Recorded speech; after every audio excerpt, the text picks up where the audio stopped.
Olá, aqui é a Helga, do canal Desde a Espanha.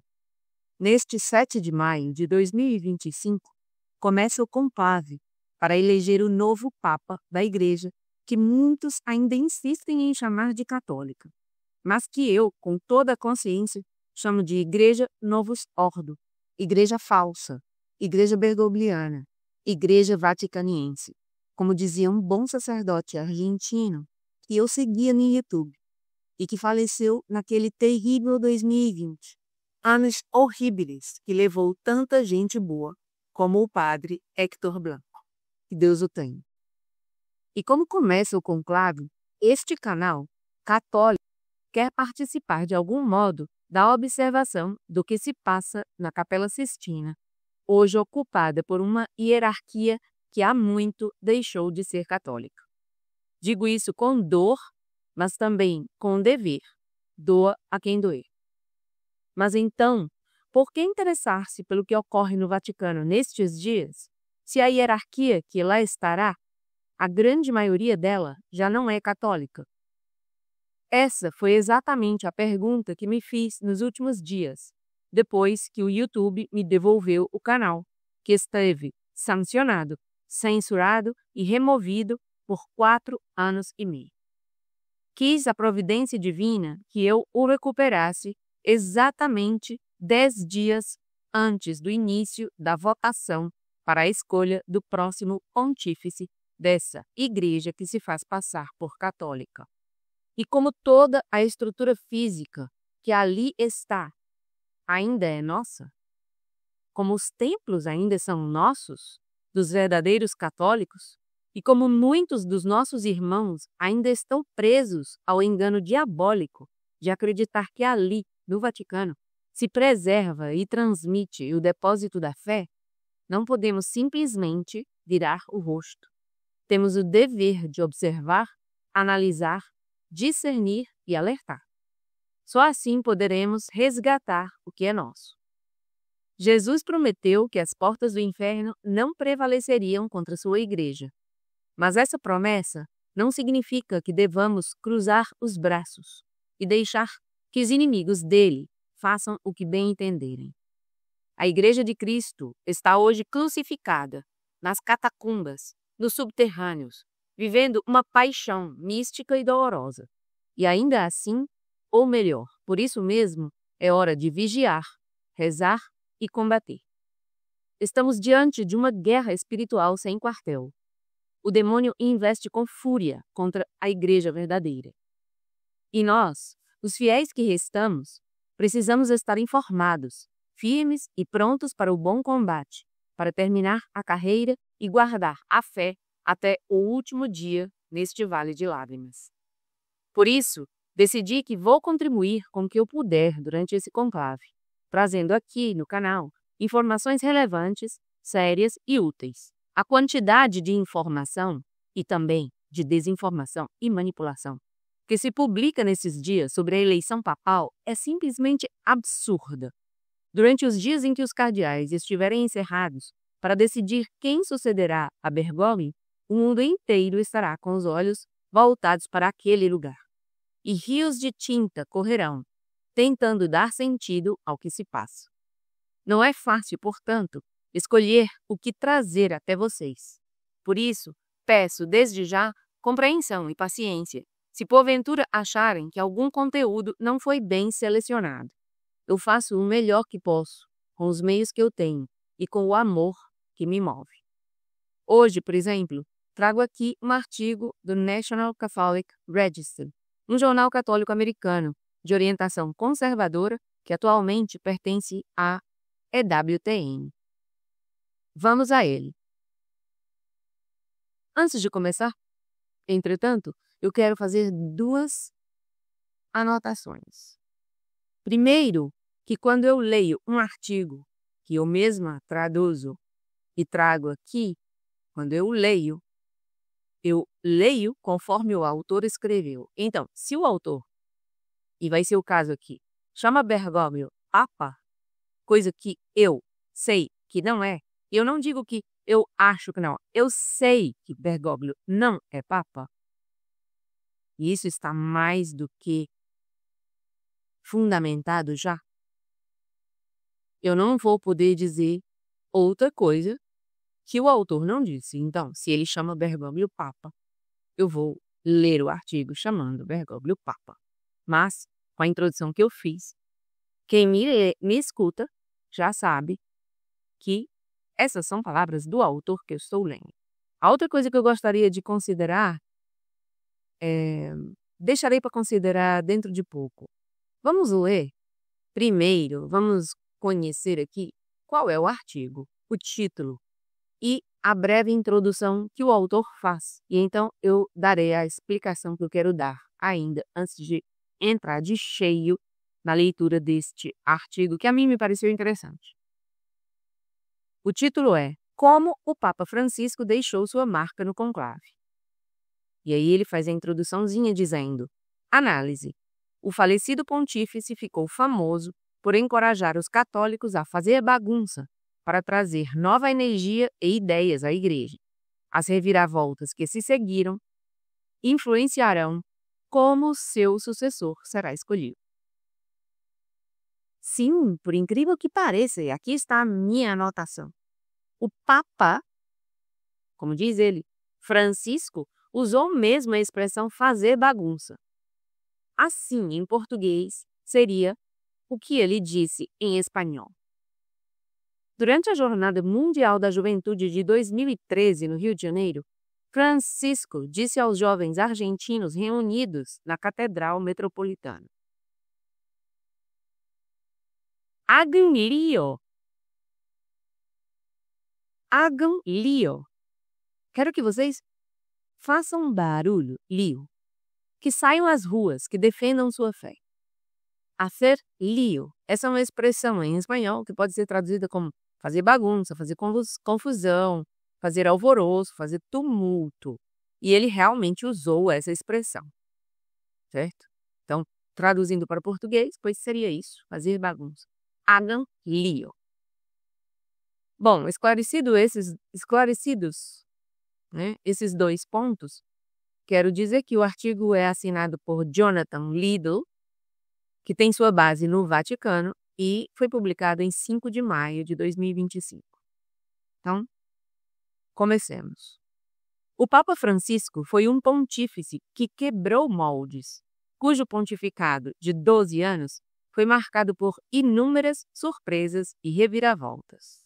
E aqui, eu, Helga, trago à mente tantas coisas que eu publiquei neste canal naqueles anos de 2019 e 2020, antes que esse meu canal me fosse retirado.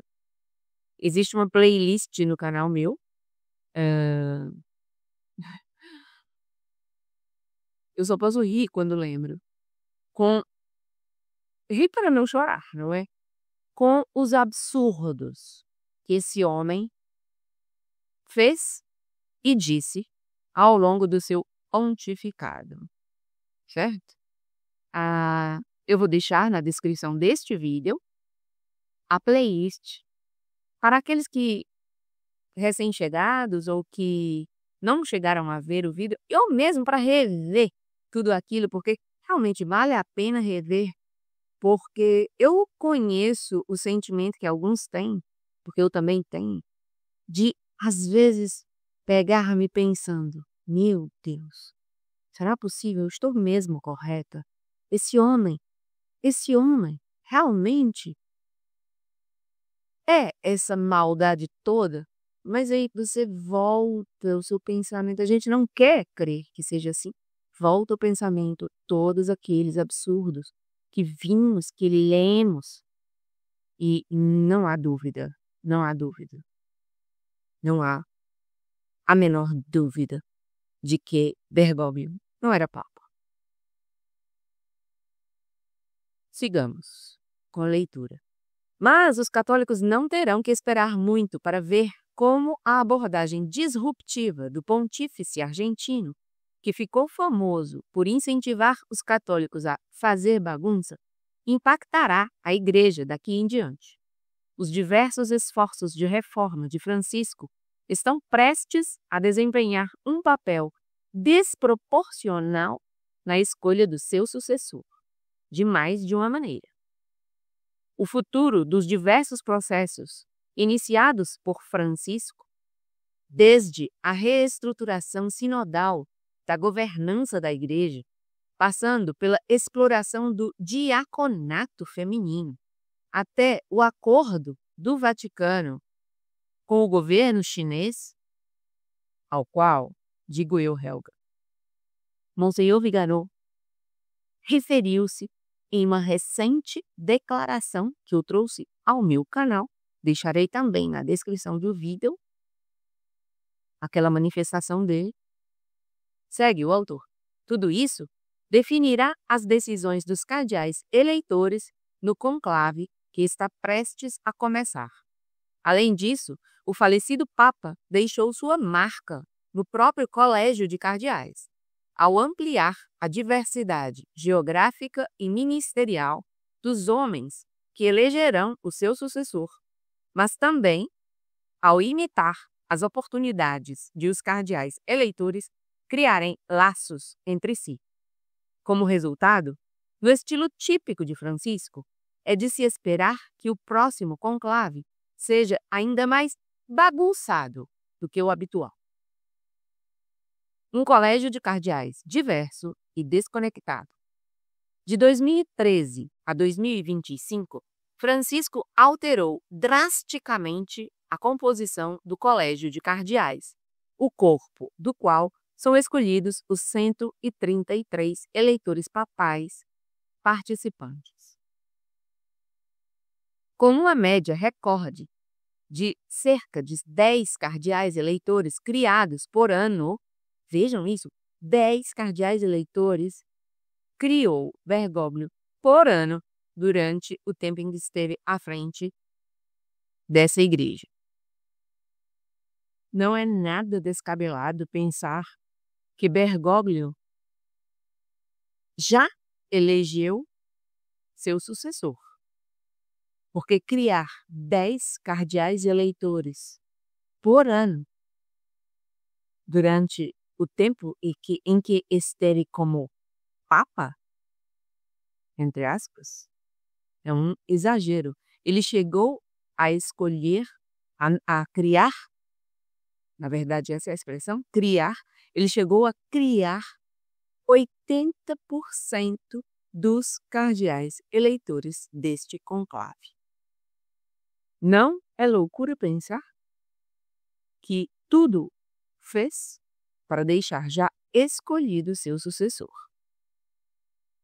Com uma média recorde de cerca de 10 cardeais eleitores criados por ano, o primeiro Papa das Américas aumentou significativamente a diversidade geográfica do colégio, desviando a representação dos barretes vermelhos, isto é, dos cardeais, dos bastiões católicos do Velho Mundo em direção ao sul global.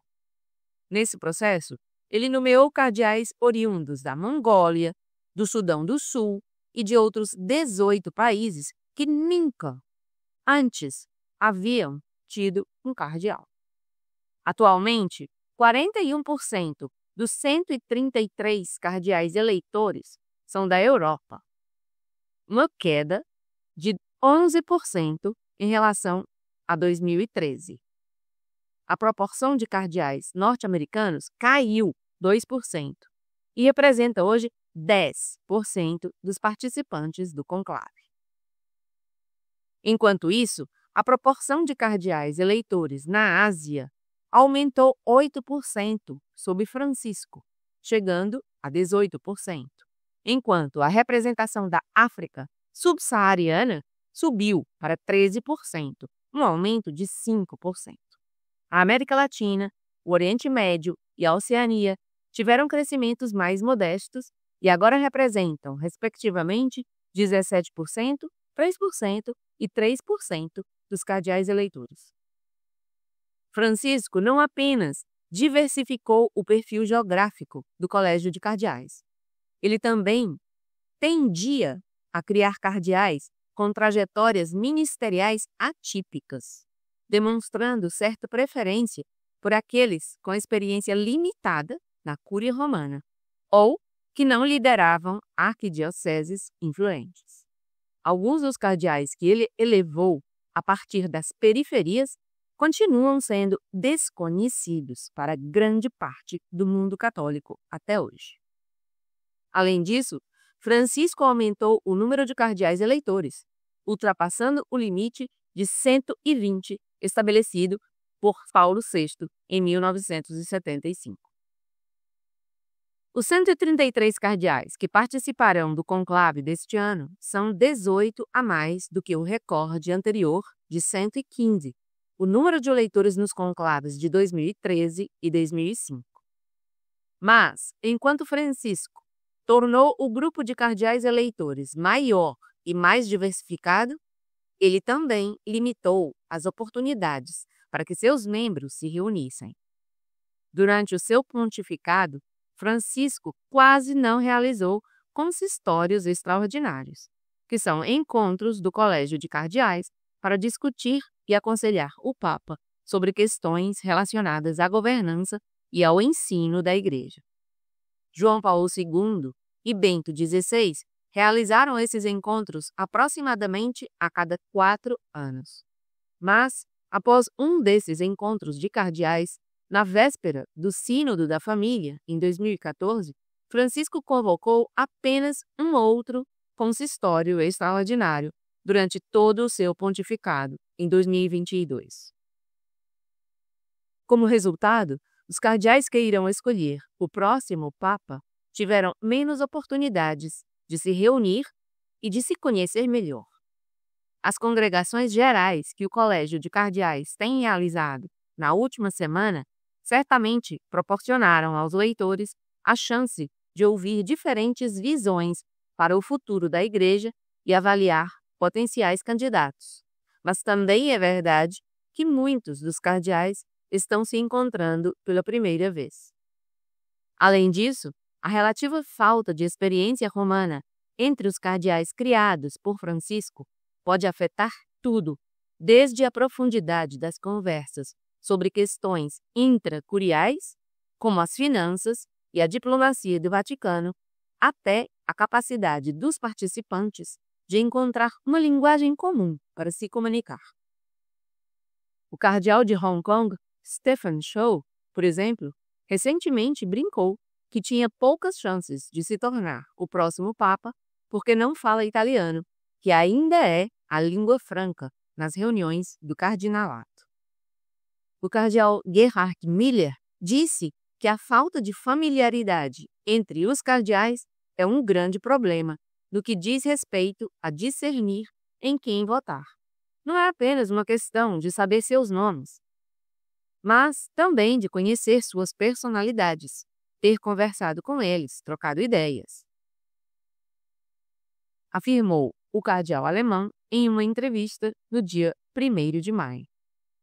Ter uma sensação de quem é essa pessoa que pode carregar uma grande responsabilidade como Papa? A dinâmica pode tornar a eleição ainda mais aberta do que o normal, pois as coalizões pré-conclave podem ter dificuldade em se formar e se consolidar em torno de candidatos específicos.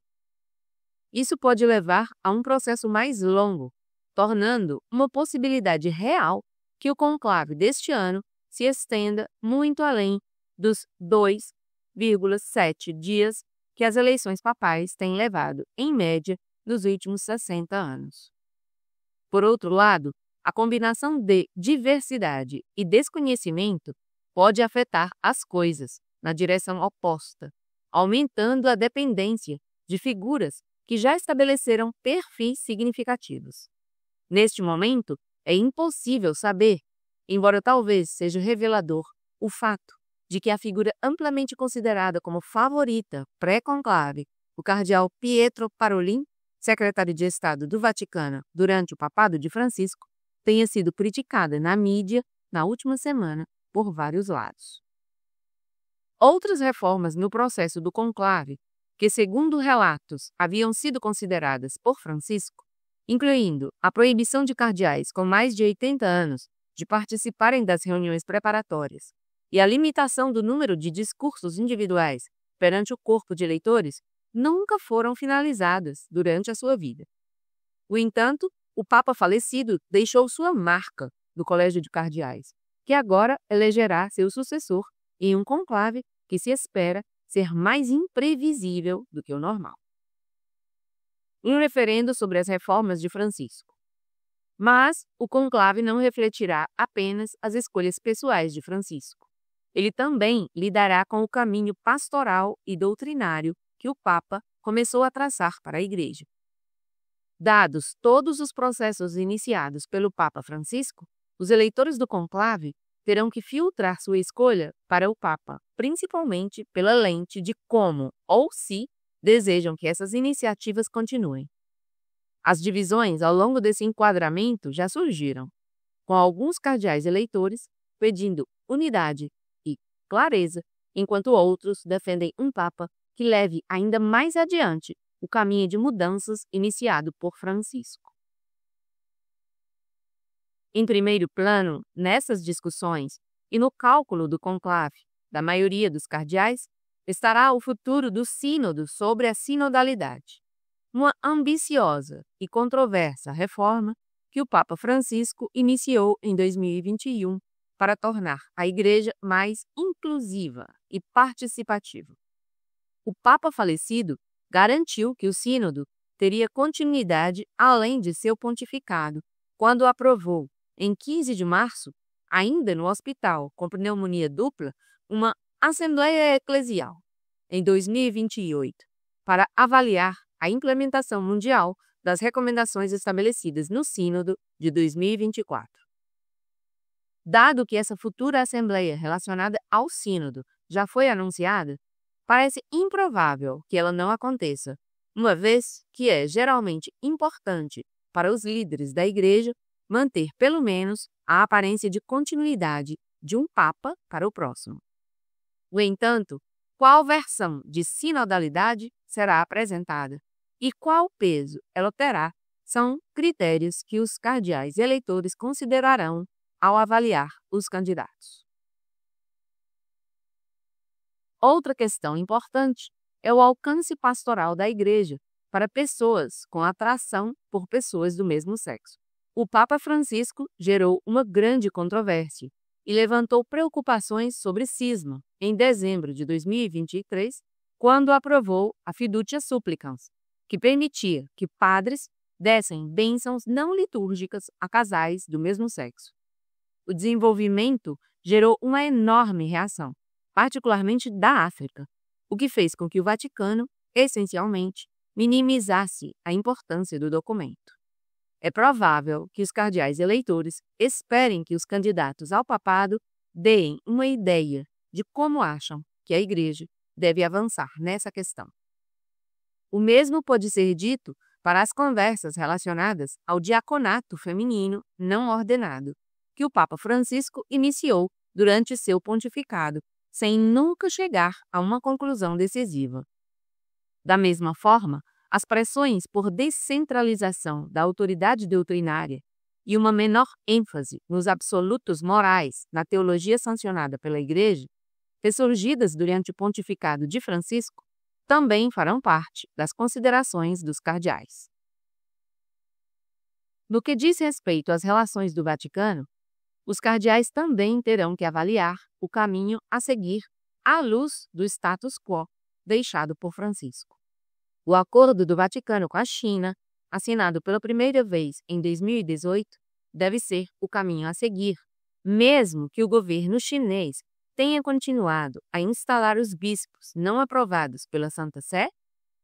Em relação à Igreja Católica na Alemanha, seria necessária uma postura mais agressiva, considerando que a abordagem de Francisco fez pouco para deter o caminho sinodal de avançar com propostas heterodoxas?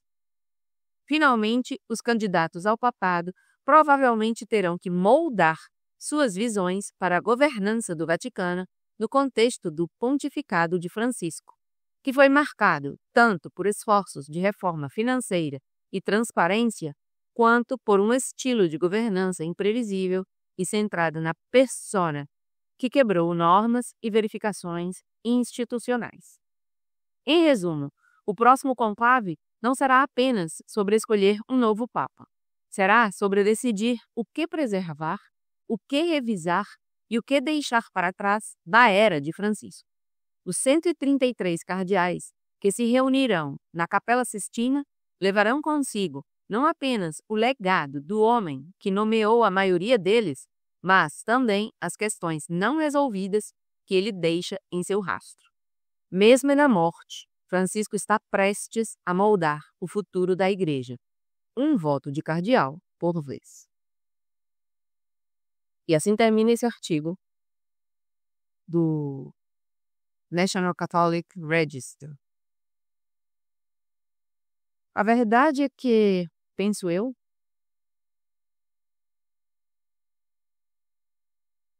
como Bergoglio é um fantoche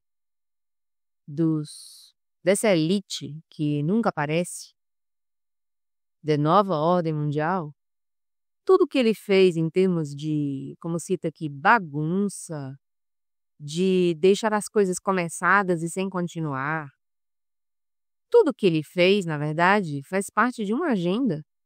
Uma agenda, nada foi por acaso. É uma agenda. Tinha que ser feito dessa maneira como ele fez.